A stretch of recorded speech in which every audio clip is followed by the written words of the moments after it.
Galileo's laboratory trying to figure out something out for the secret of making the Sword of Kings. It's the most famous treasure in Cole, and just the thing you'll need to lock the Dragon Lord's block off. I'll give you the lowdown in a bit, but first of all, I've got to get some rest. My feet are killing me. Oh yeah, I nearly forgot. I have a present for you. It's the fruits of our labors, ultimate weapon and all. Nice. Dashmobile, yo, let's go! So am I gonna get all the special things that I've got from these other places too?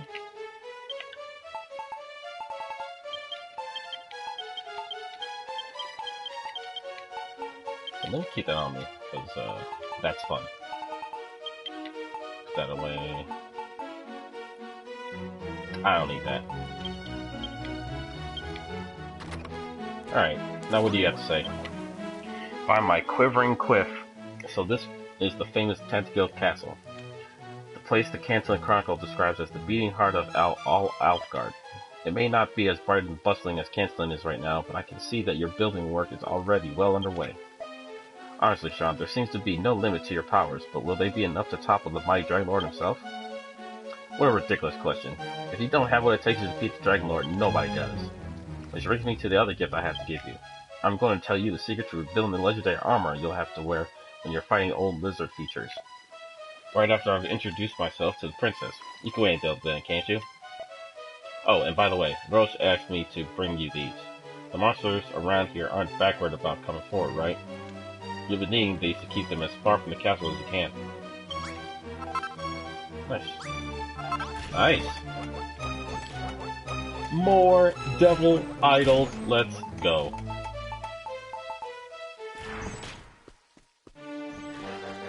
Where do I want to put this?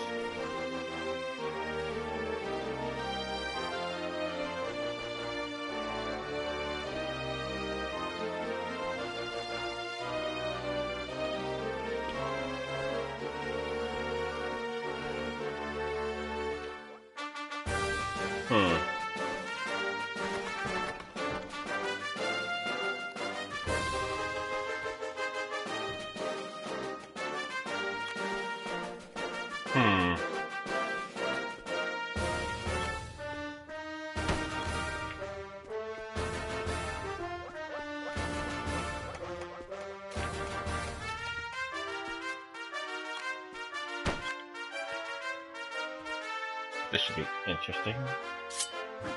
Nah. Go ahead, make this a real kill box.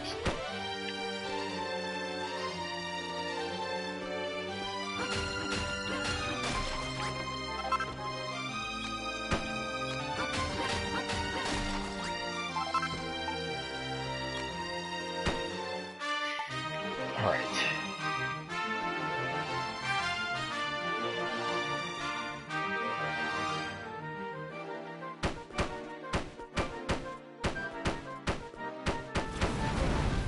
Whoops.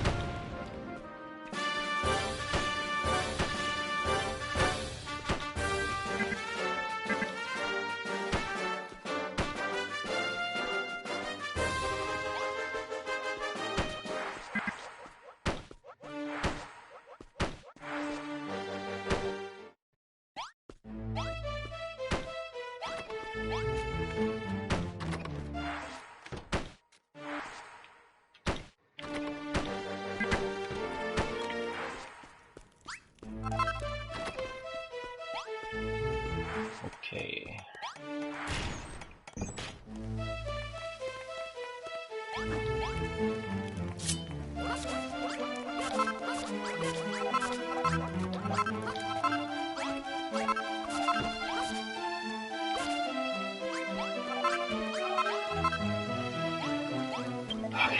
Well done, Sean. Thou hast rescued one of the 3 holy sages.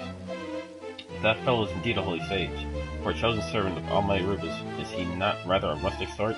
He could have at least combed his beard. But still, the fact that a bumbling bumpkin such as he did journey here from distant Canton proves one thing beyond doubt. The city must now be flourishing beyond measure, that even its lowliest sin had the courage to brave the darkness. Ah, the great city of Cantlin, far-famed resting place of the legendary auroral armor. But of course the armor. If thou art to achieve thine aims, thou must needs learn more of this suit of sacred mail. No doubt 'tis that the duty of that sage to reveal its secret to thee.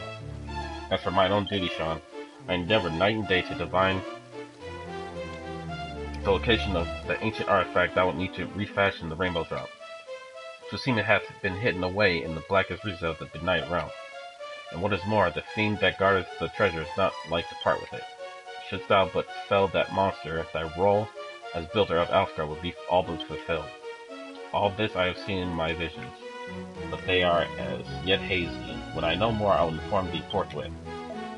Shaman boy, the sacred duty is almost at an end. Thou must endure only a little longer. Cool. Huzzah for Sir Sean! Thou hast done thy duty and rescued the holy sage. Ah, so this is Lady Barbara, the ferocious flower of Cole. I must admit, I did not expect the holy sage to be quite so muscle-bound, not to mention rambunctious. Thou sayest Lady Barbara is an inventor of far renown? That she and thee did join forces to develop many an esoteric armament? My, how appearances can deceive. I had thought her to be made of naught but muscle, but it seems Barbella doth bulge with brains. Speaking of deceptive appearances, tell me, Sean, the Dragon Lord may be the king of all monsters, but what manner of monster is he truly? Wherefore did he seal away mankind's powers of creation? 'Tis sooth that the curse he did place upon us reduced us to a weak and piteous state. But if our downfall was his eventual aim, why did he take such a circuitous route to achieve it? If I were he, I would have destroyed mankind in a single decisive stroke.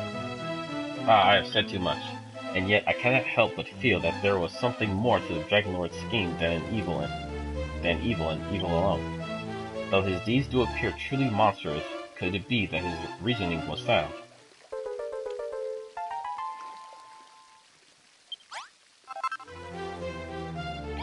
Okay. Really? Nothing?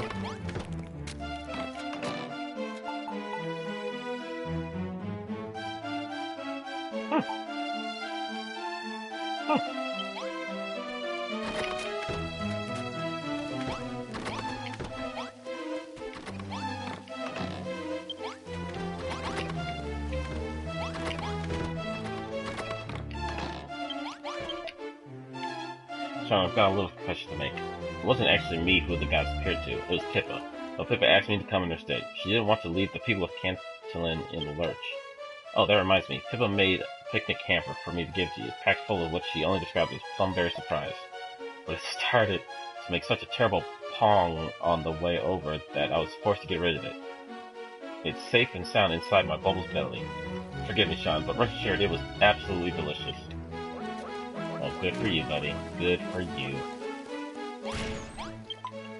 Sean, my hero, thou hast rescued the 3 holy sages. All 3 friends of thine, are they not? I sense mighty bonds of fellowship between you. Almighty Rubus, in all her infinite wisdom, did send the sages here to bring thee 3 sacred artifacts. Artifacts by which thou must reconstruct the ancient altar, and thus the Rainbow Drop. By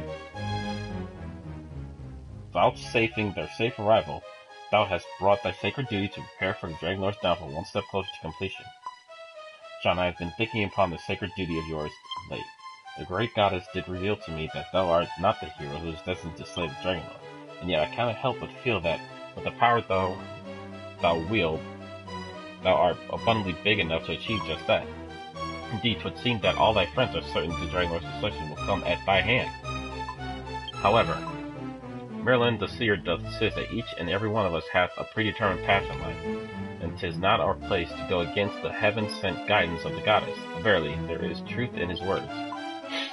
Sean, I thank thee for delivering the 3 holy sages from their plights. For now, at least, let us concentrate our efforts on rebuilding the castle and make it ready for the day of the Dragon Lord's destruction.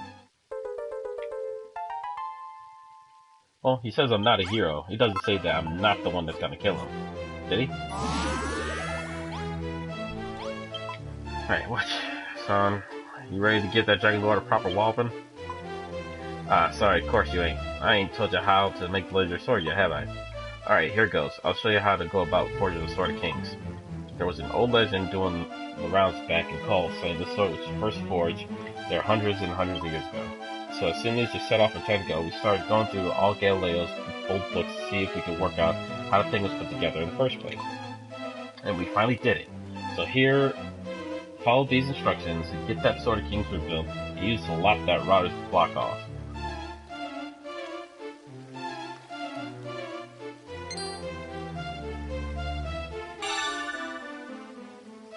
Does not degrade. Ooh!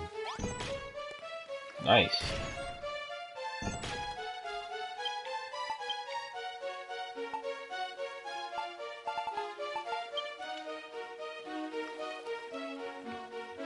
Okay, gonna need some more Rakium. Alright, Sean, though this may not be the ideal time for it, I have an urgent matter to discuss with you regarding the princess. As well thou knowest, the princess is a kind and gentle creature, who will happily break bread with even her lowliest subject. But what of her sleeping quarters? 'Tis hardly fitting that her majesty should be forced to sleep in such ignoble surroundings. Therefore, I pray thee, build her a bedroom fit for her station. Naturally, the princess knoweth not of this request. She is far too humble to demand aught for herself, especially in such dire times as these. And yet I must, for it is my sacred duty as a knight of Tentacle to ensure my princess' comfort and security. As for the chamber's location, I deem that far corner the safest spot. I bid thee decorate the room in the manner fit for a princess, with flowers and a candle drum and a chic chair, not to mention a lady sign to mark the room as hers, and a four-poster bed of such opulence as befitting her nobility. What sayest thou, Sean? Is it within thy powers to dream up a bedstead as magnificent as that?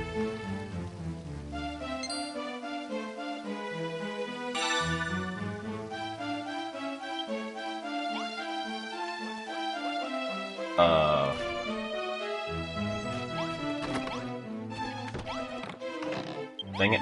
I want to talk. The council of yours is coming along splendidly. At this rate, it may soon put even Canceling to shame. But enough small talk. I don't know if I mentioned it earlier, but delivering the ancient emblem wasn't my only reason for coming here.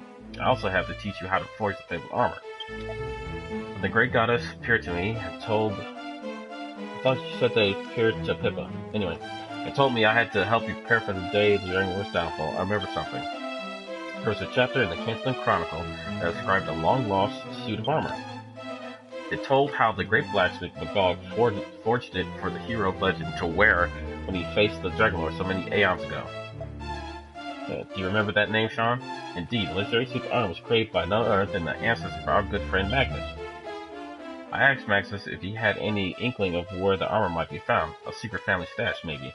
Sadly, no. He told me that the armor went missing long ago, but if I were to tell you what he knew of its construction, you'd be able to rebuild it. Listen closely, Sean. I'll tell you everything that Magnus told me. Use this knowledge to rebuild the armor and defeat the Dragonlord.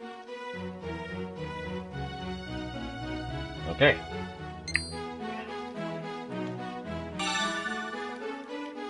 Take no damage from poison or lava! Nice! Let's see... There it is. Yep, I knew it! I knew it! At least I know that I have everything I need. I just need to go in one of those mines and blow the stuff up. Alright. Okay. Oh, Sean, it's so wonderful to be living alongside you again. It feels like a dream. Though it may not feel that way to you, after all, you have an incredibly important mission to fulfill. Nothing less than defeating the Dragonlord. I'm sure there'll be times when you feel terribly tired, both in your body and in your soul. When those times come, I'll do everything I can to ease your pain. But first of all, I want you to do something for me. No, for everyone. Don't you think it'd be ever so helpful if we had a special room in the castle to rest and recuperate, not just physically, but spiritually too? Back in the room, there I saw many sights that were so utterly awful they made my eyes spin and my stomach turn. Whenever I thought things couldn't get any worse, I took strength from my fate and gathered the will to persevere in my mission. Everyone fighting so hard to protect this place. If we had a room to set aside where they could find a little peace, I think it would help them in the same way. Here, Sean, I've drawn a picture of the kind of thing I'm thinking